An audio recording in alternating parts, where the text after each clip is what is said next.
Indonesia akhirnya ekspor beras. Bukan impor tapi ekspor. Sebanyak 2.280 ton beras dikirim langsung ke Arab Saudi. Langkah yang langsung bikin banyak negara, termasuk Malaysia, mulai memperhatikan. Di saat sebagian negara Asia Tenggara masih berjuang menjaga stok pangan, Indonesia justru mulai masuk ke pasar global. Pertanyaannya, apakah ini awal Indonesia jadi kekuatan baru di perdagangan pangan dunia? Selama puluhan tahun, Indonesia dikenal sebagai salah satu konsumen beras terbesar di dunia. Kebijakan pangan kita pun sangat defensif, fokus utama selalu satu, cukup untuk dalam negeri. Masuk akal, karena beras bukan sekadar komoditas tapi menyangkut stabilitas ekonomi dan sosial. Namun sekarang, arah itu mulai berubah. Dalam beberapa tahun terakhir, produksi beras nasional mengalami peningkatan signifikan. Puncaknya terjadi di Maret tahun 2026. Ketika pemerintah secara resmi melepas ekspor perdana ke Arab Saudi. Beras yang dikirim adalah kualitas premium, disiapkan khusus untuk konsumsi jemaah haji Indonesia. Ini bukan ekspor biasa, ini adalah uji coba strategis untuk masuk ke pasar internasional, dimulai dari pasar yang sudah pasti, yaitu kebutuhan internal diaspora Indonesia di luar negeri. Strategi soft entry ke pasar global ini menunjukkan strategi yang cerdas. Alih-alih langsung bersaing di pasar bebas global, Indonesia memilih masuk lewat pasar captive seperti jamaah haji dan umrah. Target awal, konsumen yang sudah familiar dengan beras Indonesia. Ini menurunkan risiko gagal pasar. Jika kualitas diterima, maka ekspansi ke pasar lokal Arab Saudi jadi lebih mudah. Branding beras Indonesia mulai terbentuk.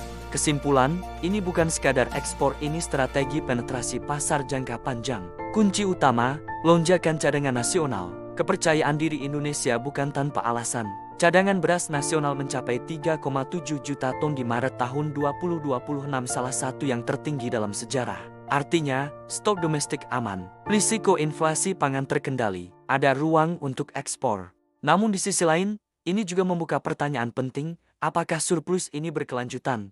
Atau hanya efek musim panen sementara? Karena jika produksi turun, ekspor bisa langsung dihentikan demi stabilitas dalam negeri. Peluang besar di Timur Tengah. Pasar Arab Saudi bukan pasar kecil. Permintaan beras untuk jemaah haji, umrah, dan diaspora Indonesia diperkirakan mencapai 20.000 hingga 50.000 ton per tahun.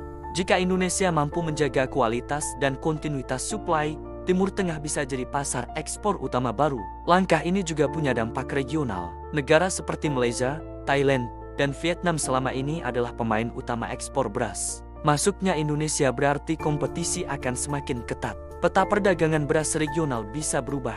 Indonesia yang dulunya importir besar, kini mulai bertransformasi jadi kompetitor baru.